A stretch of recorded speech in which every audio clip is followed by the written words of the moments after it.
Good evening, I'm Silvia Dockrill, and today I'll demonstrate the safe checking, maintenance, um, uh, cleaning, storing and sharpening of the bill hook. What I'm going to say first is that we recognize that the bill hook needs sharpening when we don't have any clean cuts, when we're cutting green wood, and when the wood is getting torn rather than split equally and in a clean way. So what we also need to consider when it comes to our bill hook is that we need to remember the safe use and the correct use for it. So we don't use it for digging, we don't leave it on the ground for long periods of time, and when we put it on the ground it's always with the cover on so that it doesn't absorb or it doesn't receive the moisture from the ground and it doesn't get rusty. We use it for green wood, for splitting green wood. We don't use it for any other purpose, and we use it in a controlled way by remembering the rules of safe use and having somebody hit the bill hook with some controlled hits. And what I'm going to show you now is the sharpening process and the cleaning process. In this case, I already checked that my bill hook, as this metal part, the handle is quite stable and the blade is not moving. And another thing that I already did is I wipe it every time that I use it at the end of it so that I can get rid of dust or any kind of sap or any kind of moisture. So what I'm going to do now is first I'm going to spray some oil and I'm going to demonstrate how would I take some rust off. Personally, I know that I don't I usually keep my tools very clean, so there's not much to take off, but it's just for the purpose of this demonstration. So what I would do is to wipe it, and then I could do the same by putting it like a violin, just like when we're sharpening it. And I'm going to clean it like this with the steel wool. Okay, and I'm using the steel wool. By using the steel wool, I'm wiping down any kind of debris, any kind of residue that I might have left over here. I'm going to turn it around and do the same over here. The blade, the cutting edge is always outside for safety reasons. So now this is wiped down, and what I'm going to demonstrate is the sharpening process. In this case, I am going to use an oval sharpening stone instead of the cigar stone. Unfortunately, we don't have any cigar stones here in Italy available. So I'm going to use something that's more local. And my thought process was that we can have the same result of the sharpening because we have a rounded edge over here and we have a very small area over here that can be placed on the blade, so we can have the same movement as the cigar stone.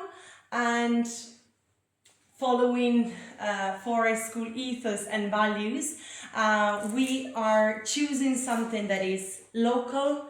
We are showing adaptability because sometimes in the forest we don't have all that we need, and we are taking in consideration the environment because I'm not going to ship a cigar stone from the other side of the world just for the purpose of a demonstration when I have something that works in the same way.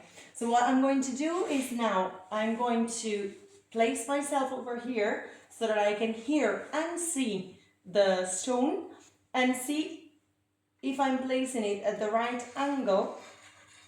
And I'm going to start by making some gentle circles.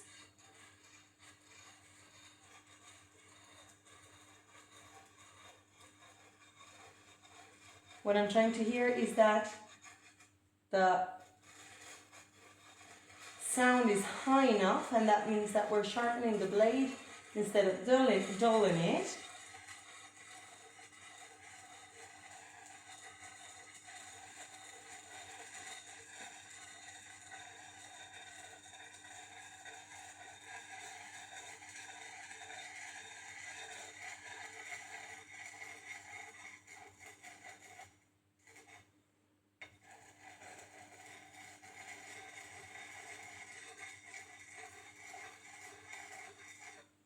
So what I'm going to do over here is that I'm going to start using the round part because I think it's better and it resembles a lot the cigar stone, and I can get to this rounded part better. So I'm going to do the same.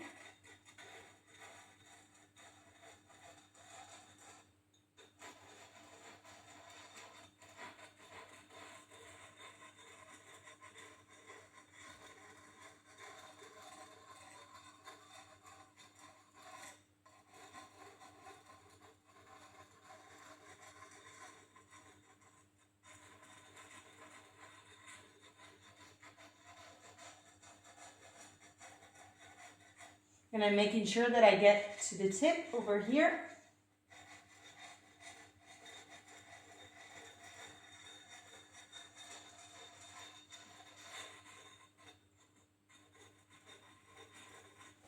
Okay, now I'm going to do the same on the other side.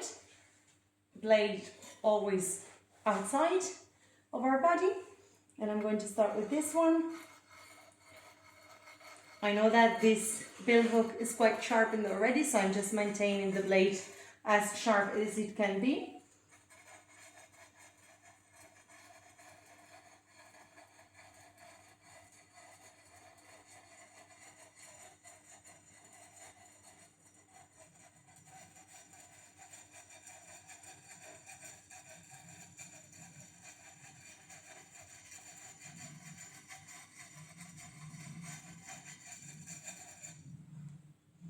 And I'm going to do the same over here with this rounded part.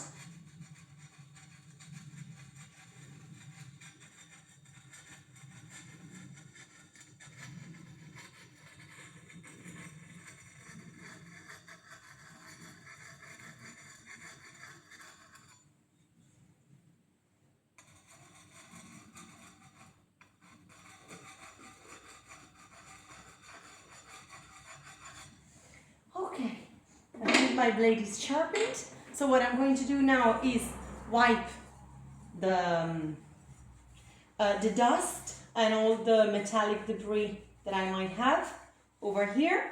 I'm going to wipe it so that when I put it back in its cover, I'm going to do the same for the other side. So when I put it back in the cover,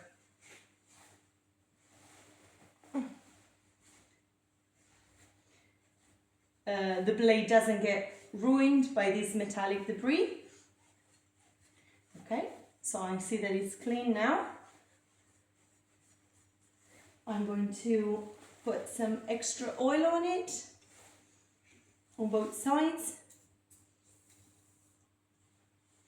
I'm going to spread it.